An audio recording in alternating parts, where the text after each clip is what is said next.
दोस्ती का खजाना और जादुई आईना। एक दिन छुट्टी के मौका पर मौसम खुशगवार था। हल्की हल्की ठंडी हवा चल रही थी। सब बच्चे खुशी से उछल कूद कर रहे थे। हानिया और पकीज़ा ने बैठकर एक नया खेल प्लान किया। आज हम एक फैशन शो करेंगे। पकीज़ा ने अपनी 3 नई फ्रॉक्स निकाली। एक गुलाबी नेट वाली जो शहजादी जैसी लगती थी, दूसरी नीले रंग की जिस पर सुनहरी गोटा वर्क था, और तीसरी जामनी जिस पर छोटे छोटे चमकते सितारे जुड़े हुए थे।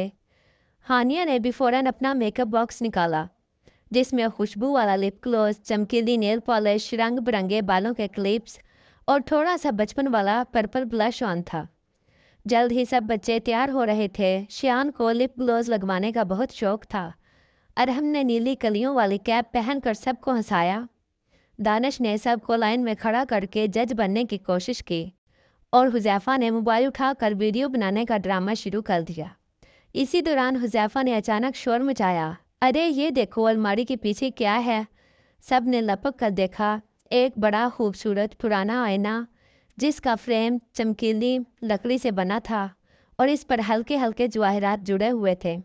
लेकिन यह आईना आम नहीं था। जब कोई बच्चा फैंसी लिबास पहनकर इसके सामने आता तो आईना मध्यम नीली रोशनी देने लगता। हानिया ने कहा, यह तो जादू लग रहा है। कहीं ये बोल तो नहीं सकता? दानिश ने हैरत से कहा, अजीब बात है, आईने में सिर्फ हम बच्चों का अक्स नज़र आ रहा है। मम्मा को दिखाया तो इनका अक्स ही नज़र नहीं आया। फिर एक शाम जब शयान ने हानिया की गुलाबी फ्रॉक पहनी और मज़ाहिया अंदाज में आईने के सामने आया तो आईना अचानक हिलने लगा। फिर इसमें से चमकती रोशनी निकली और एक सुनहरी तहरीर ज़ाहिर हुई, जो मेरे राज को जानेगा वो मुस्तकबिल देख पाएगा। बच्चे सब हैरत से एक दूसरे को देखने लगे। अरहम ने कहा, क्या मतलब, हम आइंदा कल देख सकते हैं? पकीज़ा बोली, पहले इस आईने का राज मालूम करते हैं। फिर अचानक आईने के बीच से एक दरवाज़ा खुल गया। सब डर गए। दरवाजे के पीछे एक छोटा सा चमकता हुआ कमरा था, जिसमें रंग बिरंगे कपड़ों के थान, मेकअप बॉक्स, बालों की प्यारी प्यारी हेयर्स, पुराने जेवरात और कई पुरअसरार किताबें मौजूद थीं।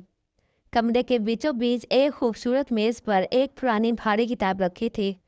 किताब का उन्वान था जादुई फैशन कोर्स। हानिया ने धीरे से किताब खोली। पहले ही सफ़े पर लिखा था, हर ख़ास लिबास में एक ताकत छुपी है, जो सिर्फ सच्चे दिल, बहादुर रवैये और दोस्तों के साथ मिलकर ज़ाहिर होती है। लिबासों की जादुई ताकत। फिर अगले 3 सफ़े बच्चों ने जल्दी जल्दी पढ़े। गुलाबी फ्रॉक सच बोलने की ताकत अता करती है। नीला लिबास इंसान को झूठ पहचानने की सलाहियत देता है। जामनी कपड़े खतरे की आमद से पहले खबरदार करते हैं। पकीज़ा ने हंसते हुए कहा, अगर मैं गुलाबी पहन लूँ तो सबको पता लग जाएगा कि मैं चॉकलेट कहाँ छुपाती हूँ। सब बच्चे हंसने लगे, लेकिन खेल अभी ख़त्म नहीं हुआ था। एक दिन आईना आहिस्ता आहिस्ता धुंधला होने लगा। इसकी रोशनी कम हो रही थी।